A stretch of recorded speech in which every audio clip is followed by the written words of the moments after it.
منائی جائے گی معراج شریف سے پٹاخے چل رہے ہیں روز شام کو چلتے ہیں نا نہیں میں کہ مینوں غلطی لگتی تسی بولے نہیں نا چلتے ہیں پٹاخے کون بیچتا ہے پٹاخے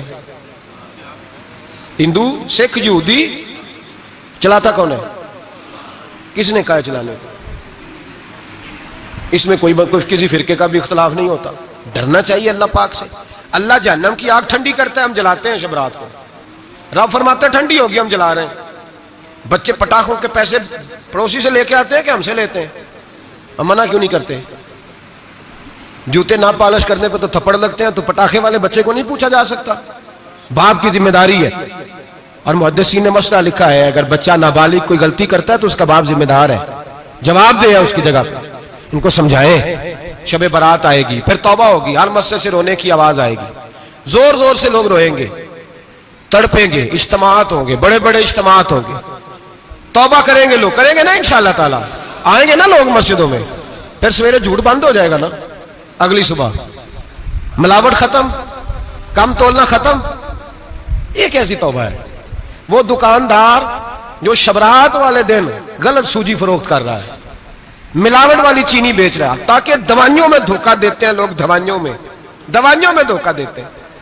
ایک ڈاکٹر خود مجھے کہنے لگے وہ میرے دوست ہیں ہلکا پھلکا کورس کیا ہوا ہے کہتے میرے دوست ہیں کئی سارے لوگ تو ایک ایسا ہی ہمارے شعبے کا آدمی تھا تو اپنے ابا جی کو وہ ڈرپ لگانے لگا تو ابا جی کہنے لگے پتر منو اصلی لا دے تیری مہربانی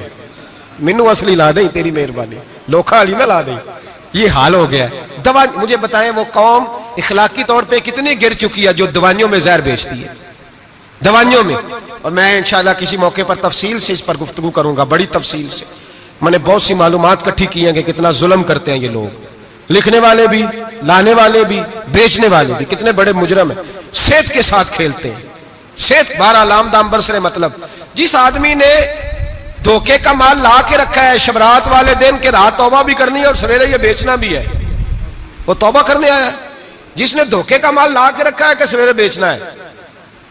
اور رات توبہ بھی کرنی ہے وہ توبہ کر رہا ہے کہ مذاق کر رہا ہے توبہ میری توبہ استغفر اللہ یا اللہ معاف کر دے اونچی اونچی آواز میں رو رہا ہے اور سویرے سارے چکر وہی ہیں یہ کیسی توبہ ہے توبہ کیا ہے میرے نبی پاک علیہ السلام کے غلاموں نے توبہ کی تقسیم کی حضرت حسن بصری سے کسی نے پوچھی توبہ کیا ہے تو آپ نے فرمایا توبہ یہ ہے کہ جب تو توبہ کر لے تو پھر اس جگہ نظر نہ آنا جہاں کھڑے ہونے سے رب رسول ناراض ہوتے اور فرمایا توبہ یہ ہے کہ جب تو نے توبہ کر لی پھر وہاں سے غیر حاضر نہ ہونا جہاں حاضری کا تجھے اللہ رسول حکم دیتے ہیں یہ تیری توبہ ہے اور اگر تو ایسا نہیں کرتا پھر تو نے توبہ نہیں کی پھر تو نے مذاق کیا میرے بھائی رحمت الہی آواز دیتی ہے کی طرف رجوع کریں دوڑے اور رحمت کی امید رکھ کے